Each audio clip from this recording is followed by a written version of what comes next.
Hello, Radhe Radhe, जय श्री कृष्णा।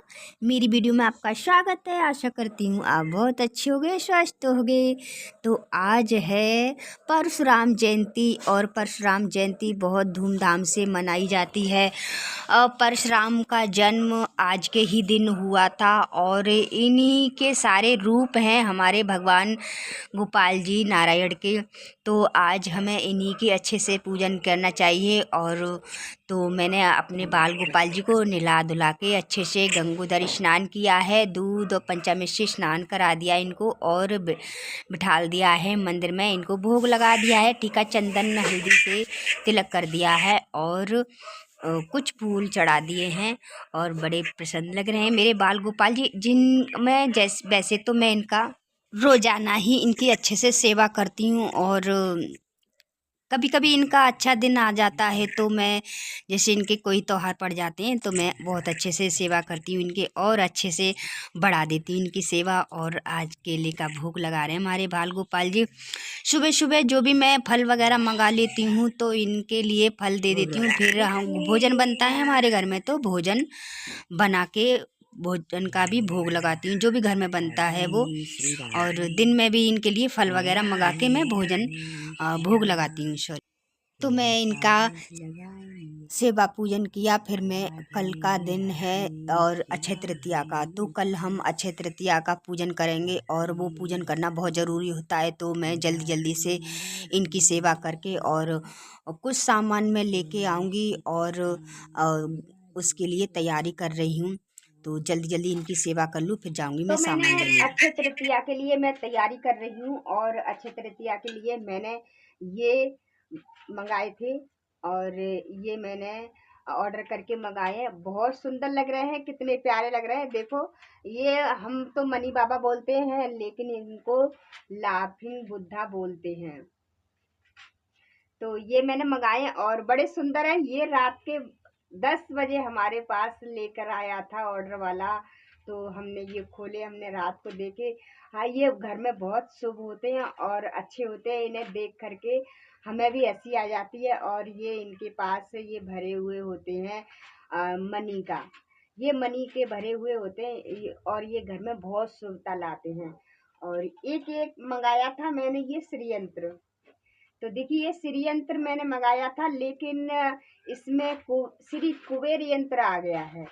तो जब हमने घर पे देखा तो कुबेर यंत्र है और श्री यंत्र नहीं आ पाया। जब ये मैंने खोल के देखा, जब हुआ था कि श्री यंत्र नहीं है, ये कुबेर यंत्र है। तो मैं फिर दोबारा से एक और ऑर्डर करूंगी, आ गया तो कोई बात नहीं और मैं इसका भी पूजन कर लूंगी क्योंकि कुबेरी श्री यंत्र है और श्री यंत्र ही कुबेरी है, तो एक ही बात है। तो ये बहुत अच्छी तरीके से इसकी सारी बनावट हो रही है और बहुत अच्छी तरीके से देखो सारा कुछ इसमें सब कुछ है दिया गया है और दिखने में भी सारा कुछ बहुत अच्छे से लिखा हुआ है इसका। और ये तांबे का है और बहुत सुंदर लग रहा है। जब मैंने देखा तो मैं कह रही थी, मैंने कि पता नहीं तांबे का होगा या नहीं। जब इसमें लिखा था, हमने परफेक्ट देख करके मंगाया है और सही आया है। तो मैं और इसी तरीके से मैं ये अब ये श्री यंत्र और मंगाऊंगी। तो इसका घर में पूजन करना, खासकर अक्षय तृतीया के दिन तो पूजन करना बहुत अच्छा होता है। हाल फिलहाल में मैंने ये निकाल लिए क्योंकि ज्यादा भीड़ हो जाती है और कभी मैं जा भी नहीं पाती तो मैं खरबूजा लेके आई। इसमें खासकर अक्षय तृतीया में खरबूजे का पूजन बहुत जरूरी होता है, ये दान करना।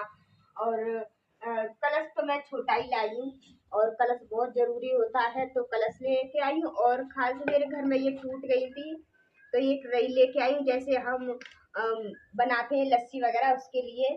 हाँ, टूट गई थी ना इस वजह से ये, और ये लेके आई हूँ। ये भी टूट गया था मेरा जो सामान। और ये वाइफर लेके आई हूँ, वाइफर भी टूट गया था।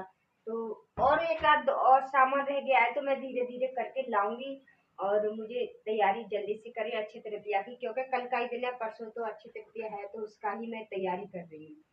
फल वगैरह जल्दी से नहीं मिलते और ये खराब नहीं होगा, मैं फ्रिज में रख दूंगी। तो कल की तो परसों तो सुबह ही पूजन हमें करना है, मुहूर्त के साथ पूजन भी करना है। तो मैंने ये ला के रख लिया है और थोड़े से रह गए फल वगैरह और मंगा लूंगी मैं। तो आज के लिए इतना ही है ये। तो अब मैं आ गई हूँ किचन में खाना बनाने के लिए, और मुझे खाना बनाना था और मैंने खाना नहीं बनाया क्योंकि मेरे हस्बैंड की नाइट की ड्यूटी चल रही है ना। तो वो जब भी टाइम होता है उनके लिए, जब भी नहाते धोते हैं, तो मैं जब भी उनके लिए थोड़ी सी रोटी बना देती हूँ। और मेरी आदत है रोटी बना करके थोड़ी चींटियों को, जो भी आटा परोथन बच जाता है, मैं उसमें थोड़ा सा मैंने निकाल लिया, ज़्यादा था ना इस वजह से। तो मैं भूज करके और चींटियों को डालने जाती हूँ। तो आटा थोड़ा ज़्यादा था ना, बेटी ने उसने ज़्यादा करके रख दिया, तो मैंने हल्का सा थोड़ा सा निकाल लिया है, थोड़ा सा मैंने डाल दिया है। और पूरी साफ़ सफाई किचन की करके फिर मैं आटा भूज के चींटियों के लिए मैंने भूज के रख दिया, उनको डालने जाऊँगी। तो मेरी ये आदत है रोज़ की उनको आटा डालने का, और आपको भी करना चाहिए कि क्योंकि जे हम करते हैं ना, तो हमारे पुण्य कभी ना कभी हमारे ज़रूर मिलते हैं, भगवान हमें ज़रूर देते हैं, कभी ना कभी इसका पुण्य ज़रूर देते हैं। तो हमें ये चीज़ हमेशा करते रहना चाहिए। और उसके बाद में मैं रख दूंगी दूध गर्म करने, क्योंकि दूध भी गर्म होना था और काफ़ी टाइम हो चुका था। ज़्यादा देर तक दूध रखा रहता है ना तो ख़राब हो जाता है, तो मैं दूध गर्म कर लेती हूँ। साथ ही के साथ सुबह का वक्त ऐसे ही निकल जाता है, और जो मेरे को चीनी डाल देती हूँ इसमें, कभी कभी शक्कर डाल देती हूँ उसमें, थोड़ा सा घी मिला लेती हूँ और उसको मिला करके मैं फिर चींटियों को डालने जाती हूँ। कभी कभी मावश पूर्णमासी को आप काले तिल डाल के डाल सकती हो चींटियों को, क्योंकि उनसे बहुत और अच्छा फल मिलता है। तो देखिए ये प्रसाद था गोपाल जी के भोग का, तो मैंने खाया और बच्चों को दिया। मैं तो हमें अपनी जीवन में भाग दौड़ की ज़िंदगी में हमें ये छोटे मोटे पुण्य करते रहना चाहिए। तो आज के लिए इतना ही, और मेरी वीडियो अच्छी लगी तो लाइक करें, सब्सक्राइब करें। राधे राधे, जय श्री कृष्णा आप सभी।